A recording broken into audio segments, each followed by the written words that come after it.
Saludos y bienvenidos una vez más. En esta ocasión voy a socializar la guía de sociales de sexto grado que corresponde a la fase 3, semana 15. Y para iniciar, pues tomen nota de la información que contiene esta tablita. No olviden marcar fase 3, semana 15, 15 de 20. Después de esta semana, pues vienen quedando 5 semanas más, señoritas y caballeros. Así es que muy atentos y muy pendientes para ir mejorando esas notas. Ya estamos en la recta final. Y pues, ¿qué tenemos en el primer momento? El inicio. Ahí vamos a observar estas imágenes. Si tiene la guía de forma impresa, pues haga los recortes y los pega en su cuadernito de apuntes. Vamos a visualizar cada imagen. Y pues en la primera se ven como que son esclavos afroamericanos, africanos, digamos. Ahí pues se pueden observar también indígenas trabajando, ¿verdad? De una forma forzada. Y en la otra, pues ahí es comercializando indígenas. O sea, ¿cuántos indígenas le van a corresponder a cierto español para que trabajen para él? Y allá, pues también trabajando en la agricultura los indígenas para pagar los tributos con las cosechas de la madre tierra para los españoles. Posteriormente se van a escribir las 3 preguntitas que dicen ¿qué sentimientos te producen la secuencia de imágenes? Pues indignación, repudio y desprecio, porque eso es lo que sucedió y es parte de la historia, no se puede ocultar. Lastimosamente, pues los pueblos mesoamericanos fueron sometidos por los españoles y colonizados obviamente también. ¿Sabías que durante el periodo colonial existió la esclavitud? Sí, por supuesto que sí. ¿Y qué conoce sobre la época colonial? Pues puedo mencionar que a los indígenas los tenían de esclavos y los obligaban a pagar tributos. Los sometieron a la fuerza, básicamente. Una vez que ha tomado nota de esas 3 preguntitas con esas respuestas sugeridas, pues vamos al momento del desarrollo y hay que leer. No le voy a dar lectura a todo porque tenemos bastante información. Primero tenemos en el periodo colonial, conocido también como periodo indiano, fue cuando sometieron a los pueblos mesoamericanos, ¿verdad? Desde México, Centroamérica, parte de Sudamérica, comprendido entre los años 1524 y 1821, porque ahí fue donde se independizó básicamente estos países de Mesoamérica. 300 años de colonia. Los indígenas fueron integrados a la corona española como vasallos, básicamente súbditos, o sea, esclavos, pero en condiciones de desigualdad y dominados por las instituciones impuestas, básicamente que marcaron la organización social, política, económica de esta época. El propósito de esto era asegurar su poderío y administración en América. Básicamente lo sometieron y lo sometieron no voluntariamente, a la fuerza. Y pues entre las instituciones establecidas en España está ahí pues el rey. Este ostentaba el poder absoluto de la monarquía y sus decisiones debían ser acatadas en las colonias instaladas. Sin embargo, también estaba el Consejo de Indias, que eran los consejeros directos del rey. Tenemos también la Casa de Contratación de Sevilla. Ese encargaba básicamente de la organización, o se encargaba de la organización del comercio de las colonias y de la recaudación de los impuestos. Allá pues no perdonaban a ningún indígena, lo obligaban a trabajar y a pagar esos impuestos.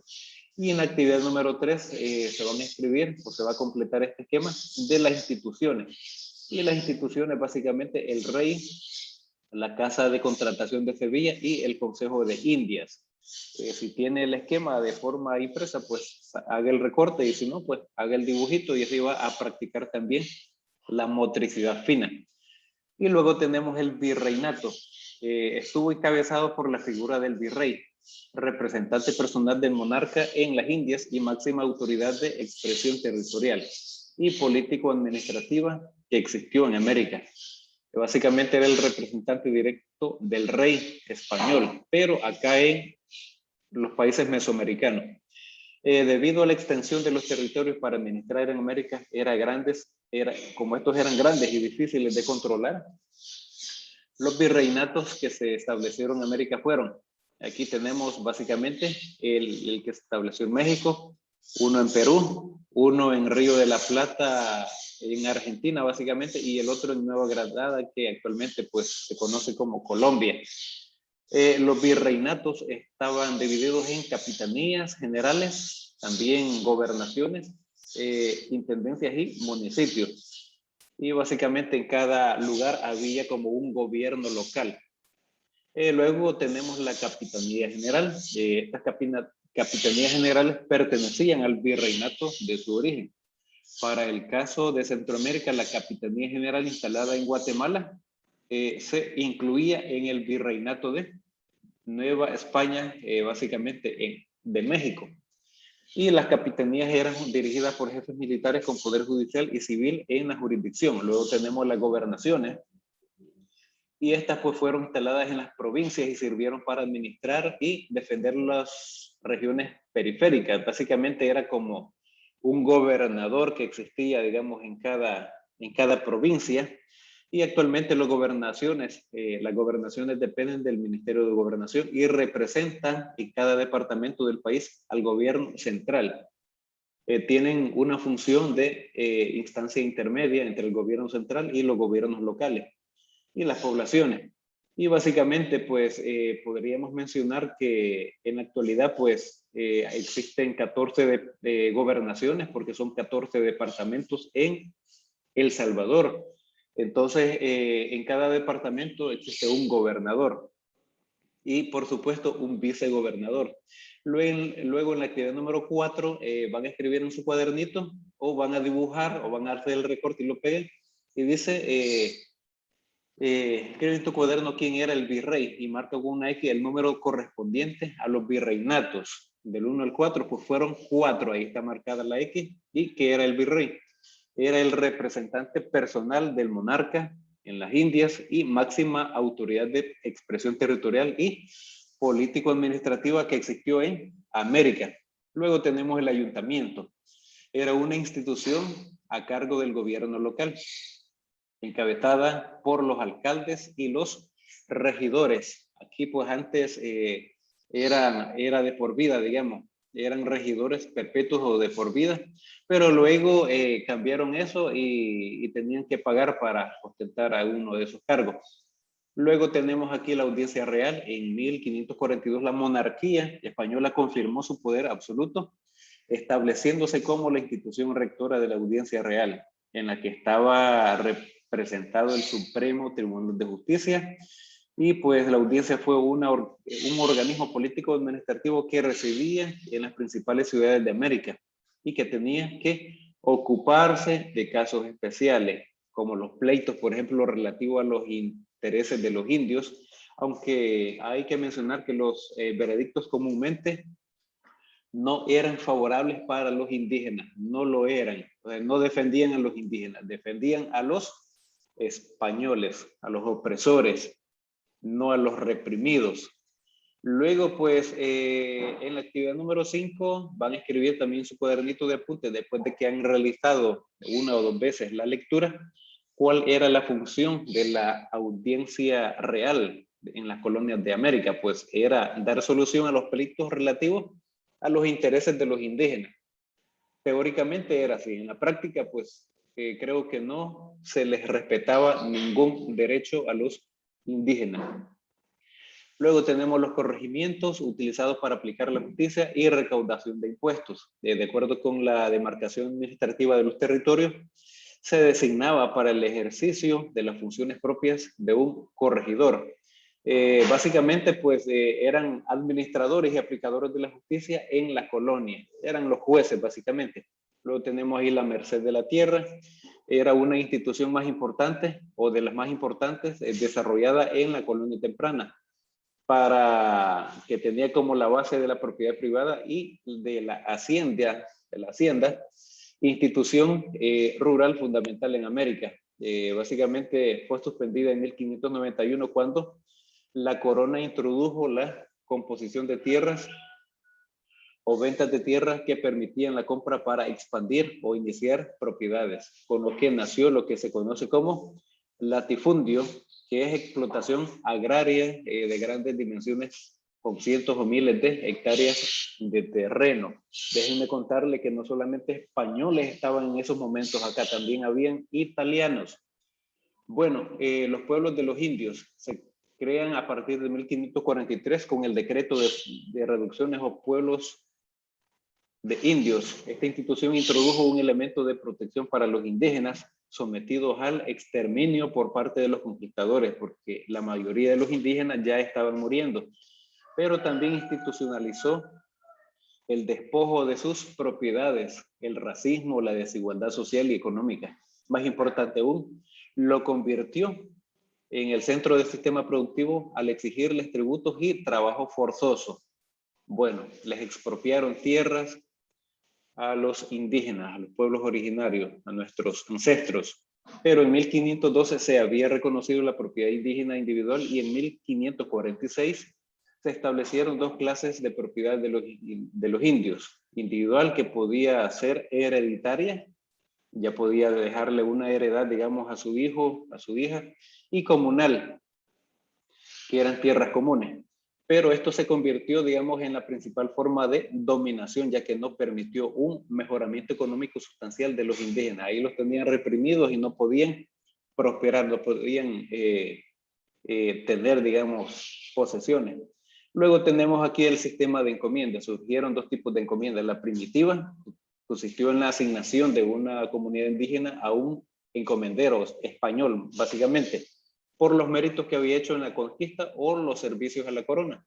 Y en la segunda, pues era la concesión librada por el rey a favor de un español, siempre con méritos de conquista y colonización, consistente en percibir los tributos de un conglomerado de indígenas, o sea que se le agregaba cierta cantidad de indígenas para ese español que iban a trabajar para él. Pero en realidad la encomienda fue la forma de explotación de los indígenas por los españoles de manera legal.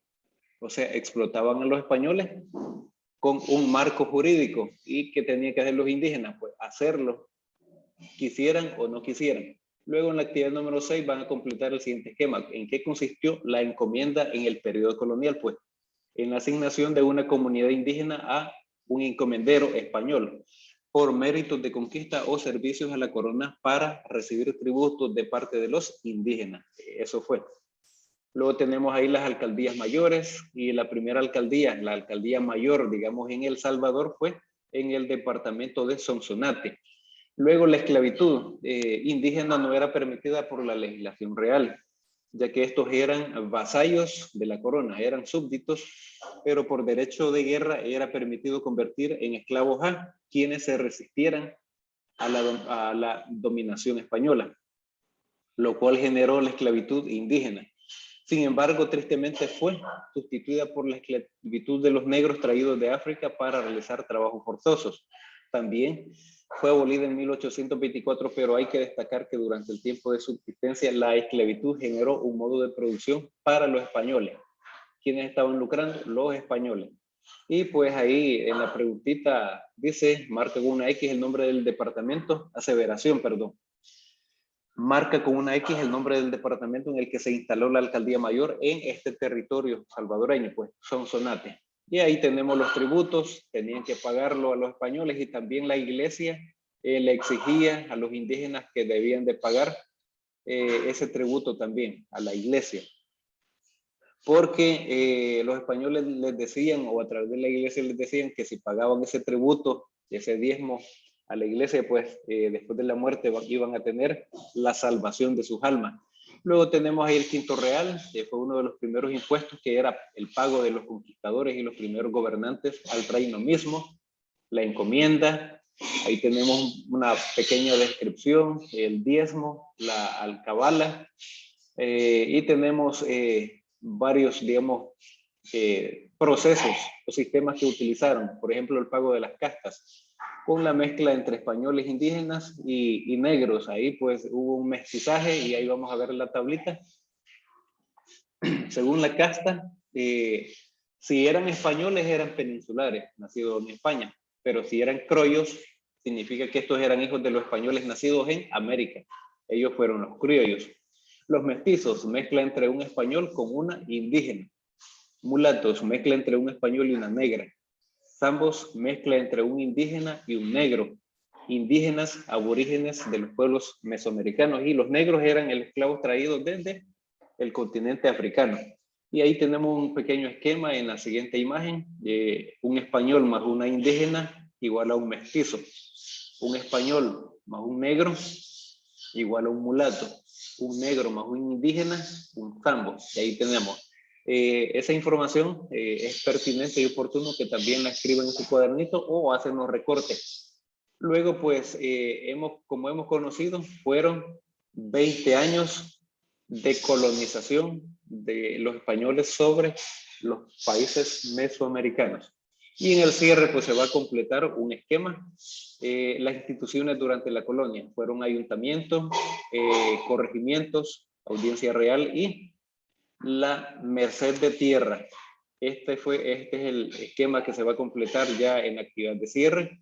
Y esto es todo durante la guía, digamos, básicamente de sociales, que corresponde a la fase 3, semana 15. Recordarle, es la semana 15 de 20. Vienen quedando 5 semanas más. Estamos en cuenta regresiva. Saludos a todos los que están pendientes.